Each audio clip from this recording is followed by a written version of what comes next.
Nakakahiya sa buong mundo na ang Philippine National Police natin, who by the way has intelligence funds, hindi alam ang mga pangyayari sa ating bansa. Nakakahiya na meron tayong pulis na hindi nila alam ang threats sa Vice President. Good afternoon, VP. Since natanong na po yung isang tanong ko, ito na lang po. Sabi po ng PNP, wala silang information sa pagbabanta sa inyong buhay. Inireport nyo lang po ba ito officially, ngunit nasabi nyong hindi ito pinansin ng mga kinauukulan?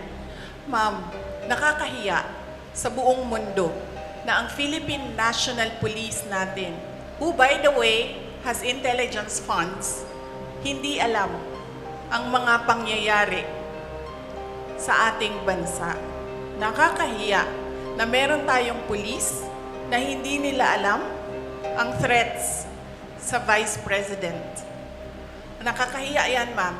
Huwag sila magsasalita ng ganyan kasi nagpapakita yan ng incompetence ng Philippine National Police.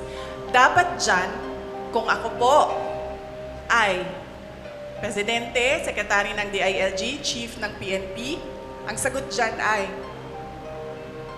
let us sit down and investigate the alleged threats so that we will know if these are true or not. Yan ang tanong. Ayan ang sagot dapat ng tamang tao. Pag yung tao na tama mag-isip, yan ang sinasagot dapat. Hindi yung sinasabing, wala kaming alam ng mga threats. Nakakahiya na ang pulis, ganyan. So, ibig sabihin, ang dami nilang walang alam ng mga pangyayari. So, kaya pala, nagkanya-kanya na ang mga kriminal dahil walang alam ang kapulisan. Nakakahiya para sa Pilipinas na naririnig na ang